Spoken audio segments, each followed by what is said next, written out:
Hi, I'm Tim Wiedrich, Section Chief with the North Dakota Department of Health Emergency Preparedness and Response Section. It's part of the health resources and response efforts that we have. And this is our Monday hospital briefing. It's a statewide meeting that we're holding currently 3 times a week. And we are jointly sponsoring that with the North Dakota Hospital Association.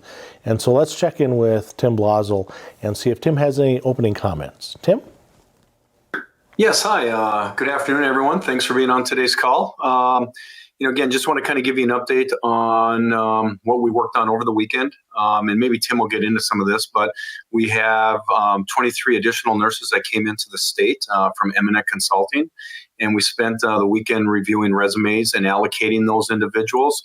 Of those 26, 27 applications, there are 14 that are eligible to be in the critical access hospital arena. 12 of those will be going to PPS. So I know I've been working with the Department of Health to allocate those to the critical access hospitals that are in need of nurses in terms of trying to build bed capacity. So hopefully, again, I'll just mention to the people on the call here, if you are in need of nurses to build capacity, to reach out to me. I know the department will be reaching out to some of the costs today. So again, we continue to work on that. I think right now, and Tim can correct me if I'm wrong, those 23 arrived yesterday. They're going through orientation today and will be on the doorsteps of the hospitals on Wednesday. I think we have 4 more coming tomorrow, and they should be arriving on Thursday. So again, this is all part of the Eminent Consulting Group, where we have up to the potential of 200 nurses coming into the state from that group or that vendor. So again, they'll be coming in chunks, and as we hear about them, we will be sitting down. Right now, it's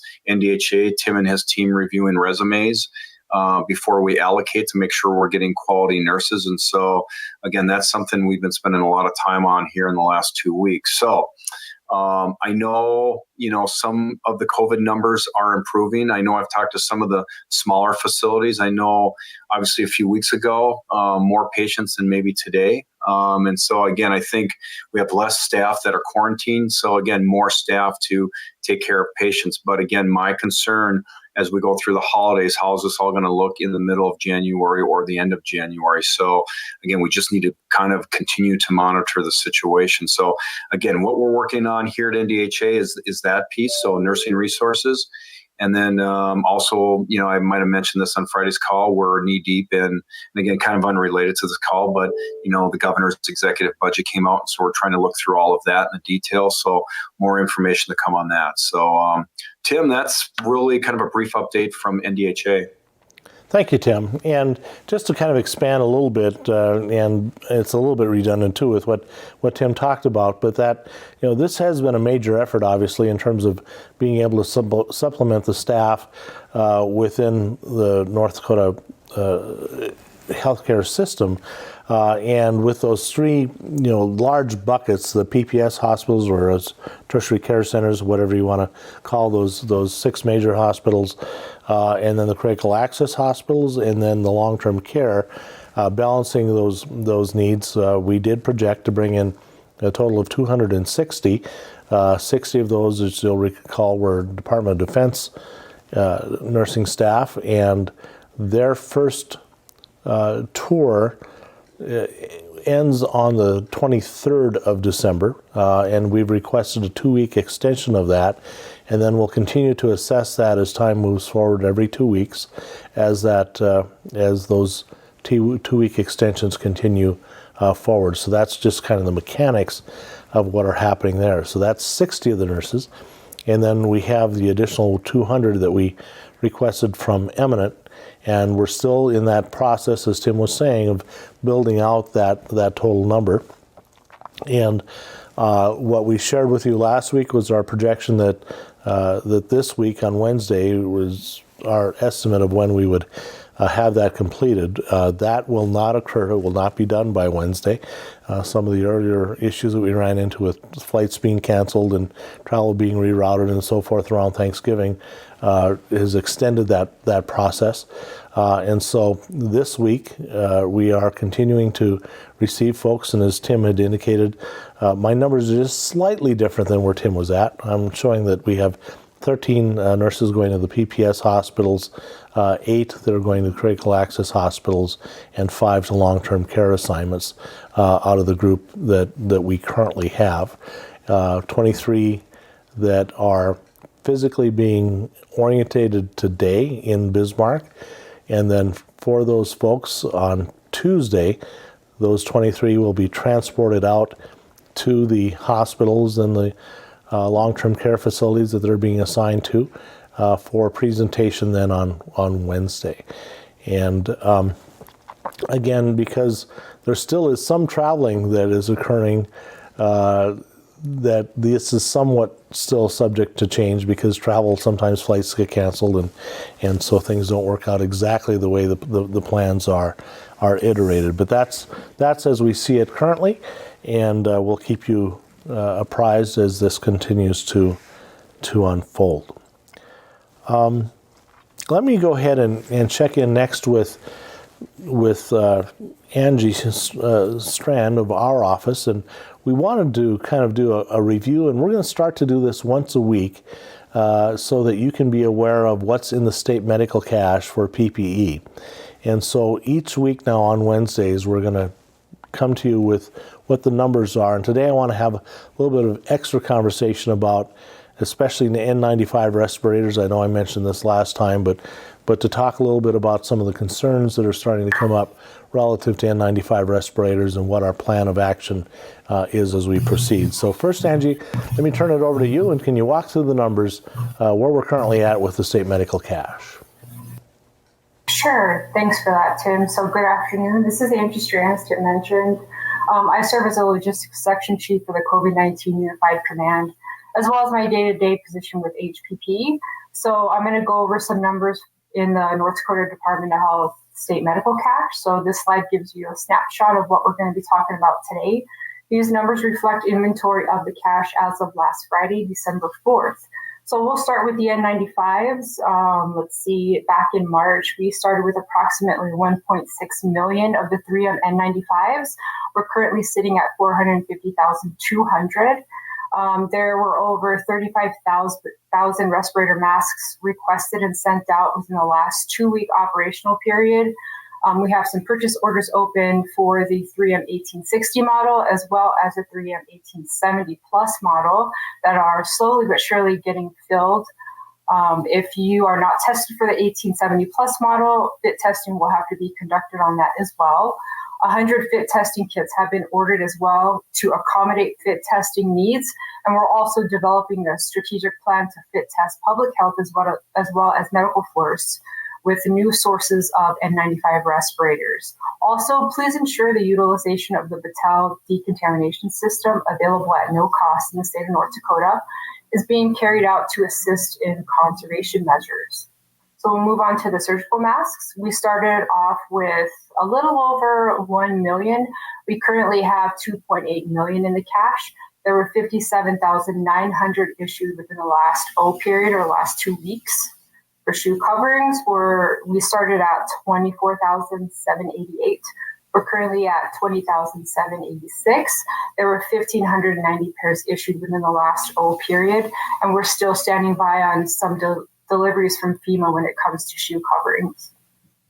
For gowns, we started at over 1 million. We're currently at 548,762.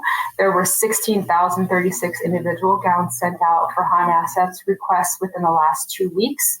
We've got some open purchase orders for those as well to hopefully restore us back to pre-COVID numbers. As for gloves, we started with over 1.2 million.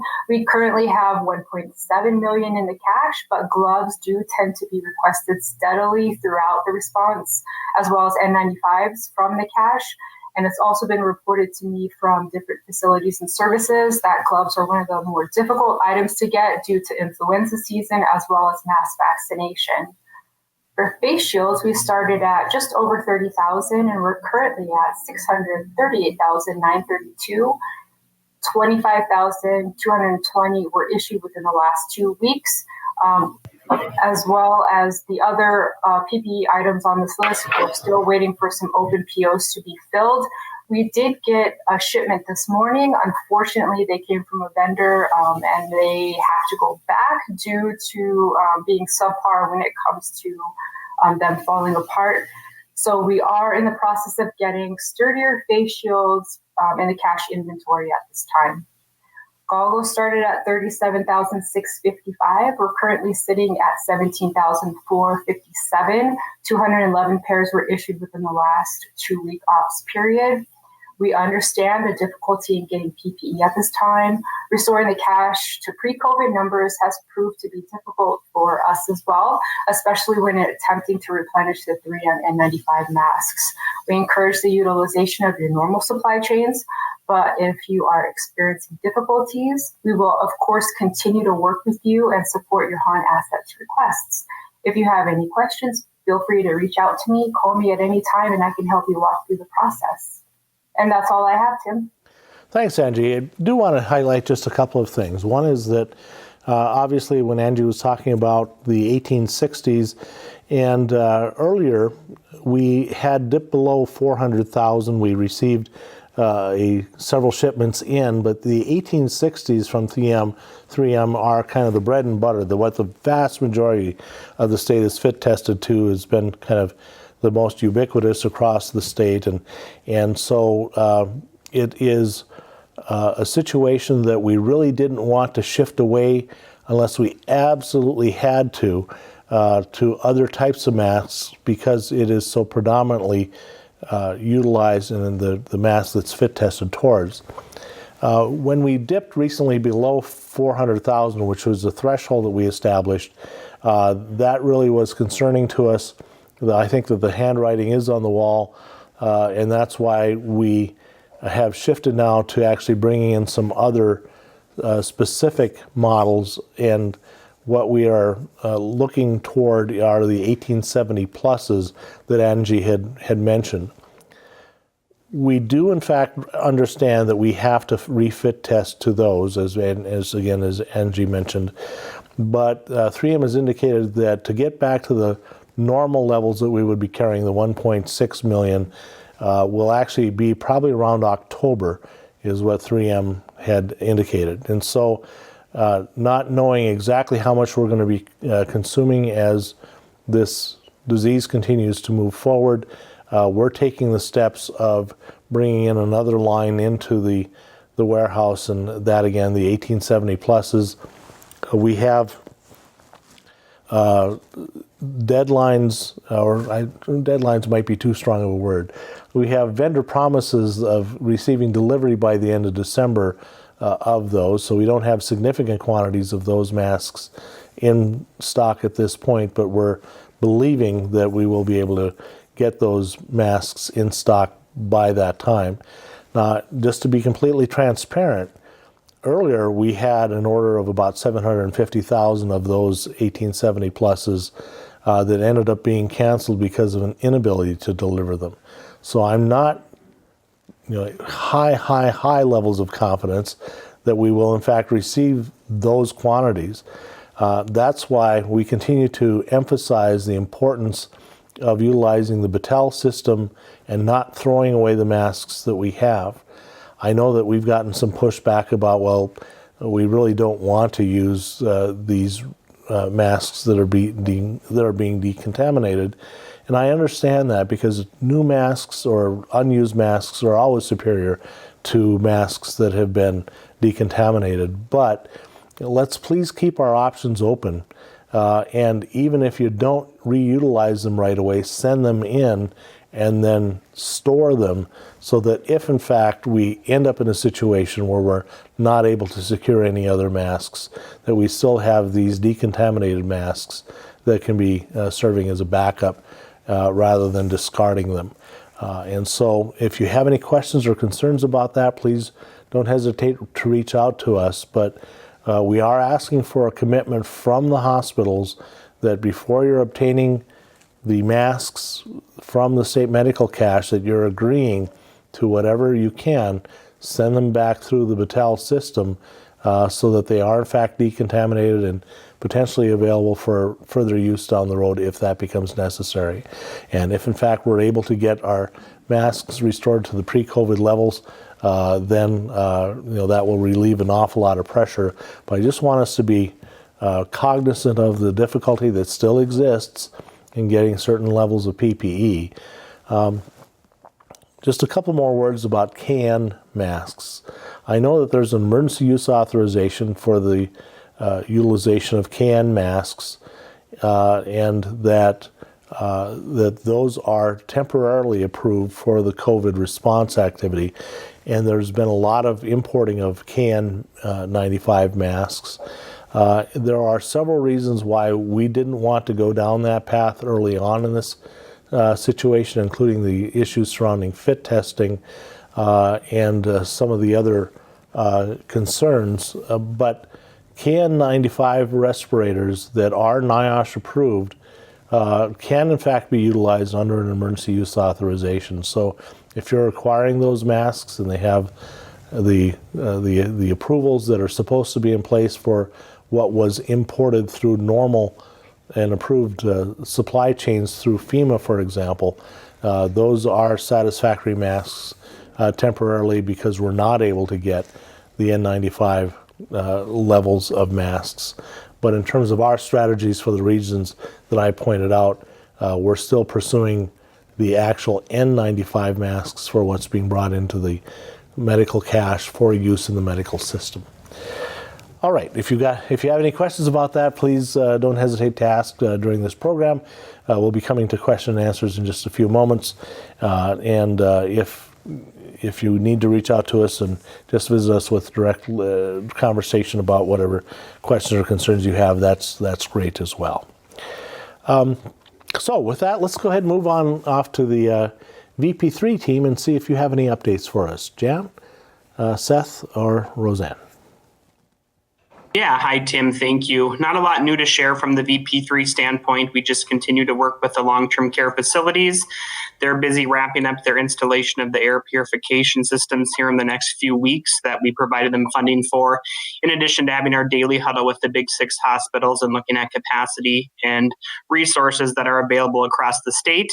Last week, as I'm sure most individuals on this call are aware, or individuals probably within your organization, we did move forward with establishing a secondary opportunity for a second call throughout the state, which I know has been beneficial to some of the critical access hospitals who maybe struggled previously with placing patients given the increased demand for beds that COVID has caused. So I know that Essentia from Fargo has been spearheading that for us. And I know that they've said several of you have reached out already to have them be assisted in the process of getting patients placed. So that's all that we have. Thank you. Thanks, Seth. We have traditionally done the question and answer in what we call the hospital rounds and just have gone throughout the state by calling out the 8 major cities. But frankly, for the last couple of meetings, there really haven't been any significant quantities of questions. And so rather than doing that, I'm going to just ask that anybody that has a question or a comment, just go ahead and open up your microphone and let's go ahead and take those questions or comments now. So if you have a question or comment, just go ahead and unmute your microphone and ask or make your statement.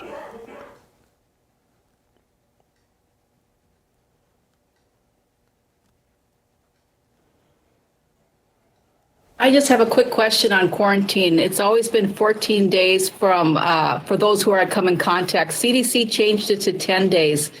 Is North Dakota changing it to 10 days also? So let me see, first of all, if anybody from our disease control division is online that can directly respond to that. Let's just wait for a moment and see if we have a representative on from disease control.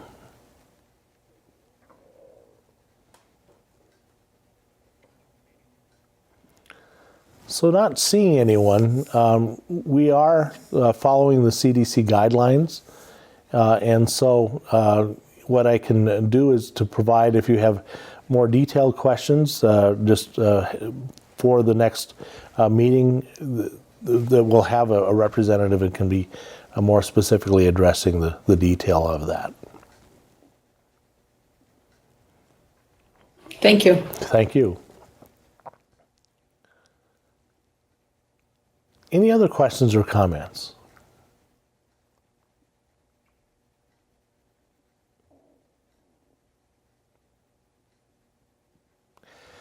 We did have a technical problem today with our survey, and so we won't be doing that as part of today's program. But I did also want to raise an issue. We established last month kind of a 3-time a week meeting schedule, and it's our sense that there's still a lot of information that we want to bring to you. For example, like next week, we want to show you some detailed information about how the vaccine is going to be arriving at your hospitals, and show you the actual containers. And for some of you that are getting the types of containers that need to be recharged, what that looks like, and how the data loggers and so forth work. And so that type of information will continue on, along with the things that we've been regularly bringing, like the hospital intelligence information that's done once a week.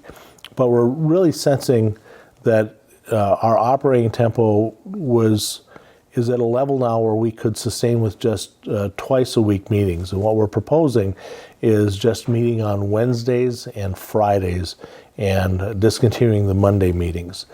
And so let me just stop and see if anyone has any concerns about us moving to that schedule. Again, instead of meeting on Monday, Wednesday, and Friday, we would just, beginning next week, be meeting on Wednesday and Friday. So we'll still meet on Wednesday and Friday of this week, but next week we would no longer be meeting on Mondays. Let me see if anybody has any concerns about us making that step.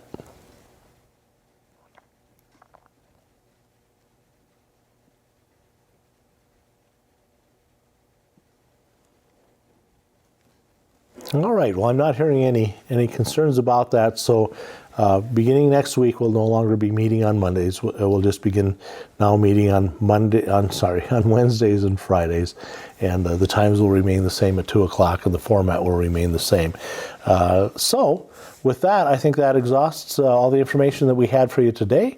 And we'll be back again on Wednesday. If you need to see any of the archived versions of this program, we do have that posted on our website at www.ndhealth.gov/ET.